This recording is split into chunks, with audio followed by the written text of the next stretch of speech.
Hula ni Rudy Baldwin, kinilabutan ng mga netizens. Si Catherine Camilon nga ba ang posibleng tinutukoy ni Rudy Baldwin sa kanyang hula?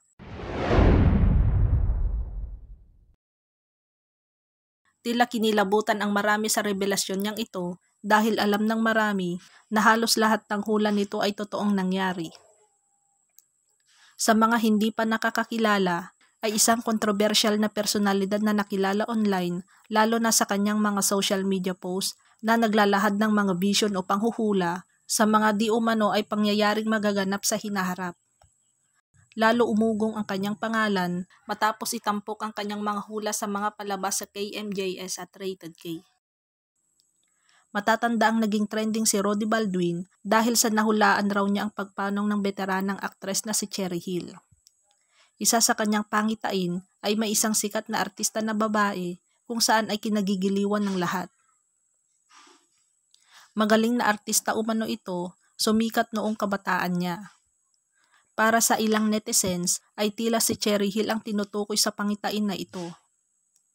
Isa rin sa pangitain ni Rudy Baldwin ay isa ring artistang babae na nakilala sa larangan ng musika, hosting at pag-aarte. Kinabukasan nga lang nung maipost ito ni Rudy Baldwin ay nabalitaan ng pagpanaw ng 1970s icon na si Claire de la Fuente. Ganon na rin ang pagpanaw ng veteranong broadcaster na si Mike Enriquez ay nahulaan din ito. Bakit nga ba maraming netizens ang kinilabutan sa hula ni Rudy Baldwin? Usap-usapan nga ngayon ang latest post ni Rudy Baldwin na bago niya umanong vision.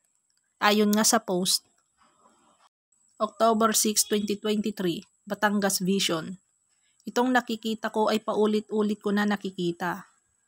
Halos araw at gabi, lagi lumalabas sa vision ko. Kaya post ko na at nasa inyo kung paniwalaan nyo man o hindi. Gaya ng madalas ko pong sinasabi na tao lamang ako at hindi ako Diyos para alam ko lahat.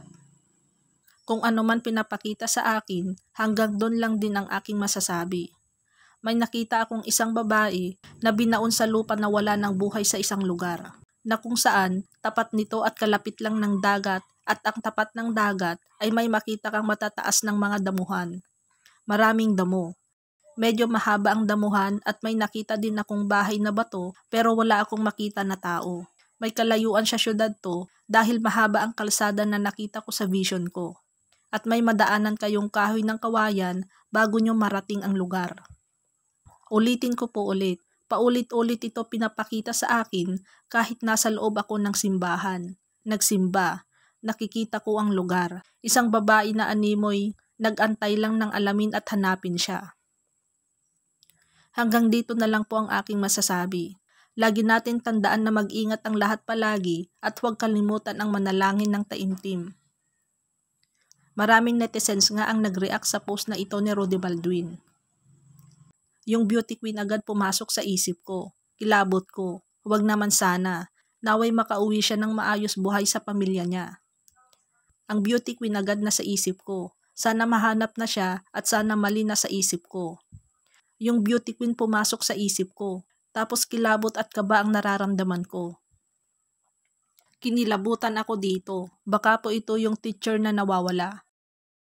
Habang binabasa ko to, yung beauty queen din nasa isip ko kahit di ko pa nababasa mga comments. Nakakakilabot. Nakakakilabot. Sana mahanap na siya. Hanggang sa ngayon nga, hindi pa rin nahahanap ng kanyang pamilya ang nawawalang beauty queen na si Catherine Camilon. Samantala alam naman natin na ang Diyos lamang ang siyang tunay na nakakaalam at may takda ng maaring mangyari sa buhay ng bawat isa sa atin.